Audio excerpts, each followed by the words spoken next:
Welcome to Nandana Chittareddy's channel. ఈరోజు నేను ఉల్లిపాయ కారం చేస్తున్నాను. ఉల్లిపాయ కారం చేయటం అంటే ఏంటి, ఎలా చేయాలి అనేది చూద్దాం. దీనికోసం నేను ఒక 3 పెద్ద ఆనియన్స్ తీసుకున్నాను. 3 పెద్ద ఆనియన్స్ చిన్న చిన్న ముక్కలుగా కట్ చేసి పెట్టేసుకున్నాను. నెక్స్ట్ ఏంటంటే మాది పల్లెటూరు అనమాట. సో పల్లెటూరు వంటలు ఎలా ఉంటాయి అన్నది చూస్తున్నాం. ఇప్పుడు ఆనియన్స్ అనేవి ప్రతి ఇంట్లోనూ ఉంటాయి కాబట్టి ఉల్లిగడ్డ కారం ఎలా చేయాలి, ఉల్లిపాయ కారం ఎలా చేయాలి అన్నది ఈరోజు చూస్తున్నాం అనమాట. సో దీనికి కావాల్సినవి ఏంటి అనేసి అంటే నేను ఒక 3 పెద్ద ఉల్లిపాయలు ఏవైతే ఉన్నాయో వాటిని చిన్న చిన్న ముక్కలుగా కట్ చేసి పెట్టుకున్నాను. ఈ లోపల నేను స్టవ్ మీద బాండ్లీ పెట్టేసేసుకొని ఒక 3 స్కూప్స్ ఆఫ్ ఆయిల్ ఏదైతే ఉందో దాన్ని వేసాను అనమాట. ఇది ఆయిల్ వేడెక్కుతుంది. సో ఆయిల్ వేడెక్కినప్పుడు నేను ఒక 2 ఎండుమిరపకాయలు ఏవైతే ఉన్నాయో వాటిని చిన్న పీసెస్గా చేసుకొని ఇందులో వేసేసుకున్నాను అనమాట. ఇవి చిటపట అంటున్నప్పుడు ఒక స్పూన్ లేదా 1.5 స్పూను తాలింపు గింజలు, అదే పోపు గింజలు అంటాం కదండి. సో అవి ఏవైతే ఉన్నాయో వాటిని వేసేస్తున్నాను అనమాట.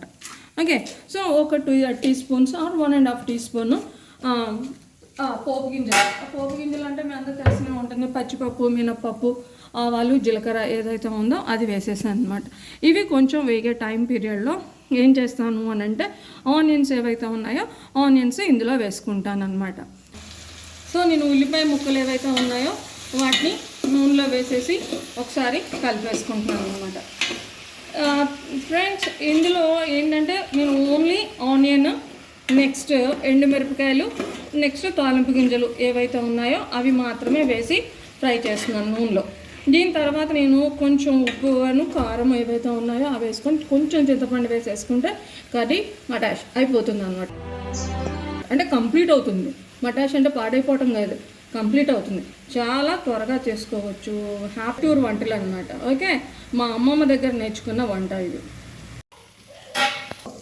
సో ఫ్రెండ్స్, కొంచెం ఆనియన్ ఏదైతే ఉందో దగ్గరికి మగ్గింది కదా. సో దీంట్లో ఏంటి అంటే నేను కొంచెం సాల్ట్ వేసుకుంటున్నాను. మీ రుచికి తగ్గట్టుగా మీరు సాల్ట్ ఏదైతే ఉందో దాన్ని వేసుకోండి. ఓకే, ఇది కొంచెం మనకి బ్రౌన్ కలర్ వచ్చేంత వరకు వీటిని మనము ఫ్రై చేసుకుందాం. మీడియం ఫ్లేమ్లో పెట్టేసుకొని వేసినప్పుడేమో ఎక్కువ ఉల్లిపాయలు ఉన్నాయి, మగ్గినాక చూడండి తక్కువ అయిపోయాయి. అందరికీ తెలిసిందే.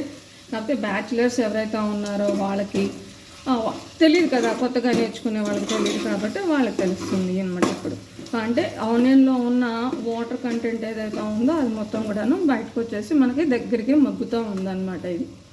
ఓకే, సో టేస్టీగా ఉండే ఉల్లిపాయ కారం. ఇప్పుడు సాల్ట్ వేసుకున్నాము. ఓకే, సాల్ట్ వేసుకున్నా కొంచెంసేపు దీన్ని మగ్గనిద్దాం.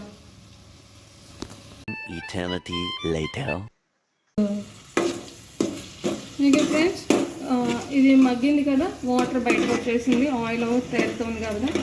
ఇప్పుడు దీంట్లో నేను కారం వేసుకుంటున్నాను.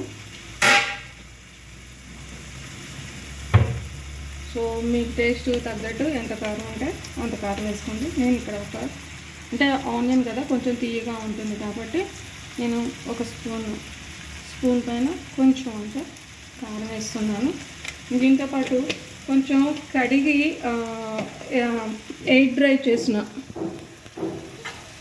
అంటే ప్యాన్ కింద పెట్టేసిన కొంచెం చింతపండు ఏదైతే ఉందో దీన్ని వేస్తున్నాను అన్నమాట. అంటే స్వీట్గా ఉంటుంది కదా, ఆ స్వీట్నెస్ అనేది పోయి కొంచెం మనకి ట్యాంగీగా ఉండటం కోసం అనేది అని చెప్పేసి ఇది వేస్తున్నాను. వేసేసి దీన్ని కలిపేసి దగ్గరికి వచ్చేంత వరకు చేసుకోవడం. మీకు చెప్పాను కదా బేస్గా పనిచేస్తుంది అనేసి అని. ఇది కొంచెం దగ్గరికి అయిపోయిన తర్వాత దీన్ని కొంచెం వేరే గిన్నెలో వేసేసుకొని దాంట్లో కొంచెం చింతపండు నానబెట్టేసుకొని దాన్ని ఇందులో వేసేసి పులుసులా కూడా చేసుకోవచ్చు అంట. సో ఇది బేస్ రెడీ అయిపోయింది. ఇది ఇలాగే మనము వేడివేడి అన్నంలో వేసుకొని తిన్నా చాలా బాగుంటుంది. ఇది ఇంకొంచెం దగ్గరికి రావాల్సి ఉంటుంది అన్నమాట. ఓకే, దగ్గరికి వచ్చిన తర్వాత వేరే దాంట్లోకి తీసుకోవటం. దగ్గరికి వచ్చాక మళ్ళీ ఒకసారి మీకు చూపిస్తాను. ఫ్రెండ్స్, ఇక చూడండి, ఇందులో నుండి ఆయిల్ బయటికి తేలుతూ ఉంది. ఒకవేళ మీ ఇంట్లో ఫ్రిడ్జ్లో కరివేపాకు ఉంటే కరివేపాకు చిన్న చిన్న పీసెస్గా కట్ చేసుకుని వేసుకోవచ్చు. ఒకవేళ మీరు పెద్దవాళ్ళు కరివేపాకు తినేటట్లయితే డైరెక్ట్గా దాన్ని కడిగేసేసి ఇందులో వేసేసుకొని కలిపేసుకొని ఒక 1 మినిట్ ఉంచేసి తీసేసుకోండి. నాకైతే మొత్తం రెడీ అయిపోయింది అనమాట. ఒకవేళ మీకు నచ్చినట్లయితే ప్లీజ్ లైక్ చేయండి, సబ్స్క్రైబ్ చేయండి అండ్ షేర్ చేయండి. అలాగే మీకు ఎలా ఈ ఉల్లిపాయ కారం అన్నది ఎలా వచ్చింది అంటే మీరు ట్రై చేస్తేనే మీకు వస్తుంది కదా. ఒకసారి ట్రై చేసి చెప్పండి, డిస్క్రిప్షన్ బాక్స్లో కామెంట్ బాక్స్లో పెట్టండి.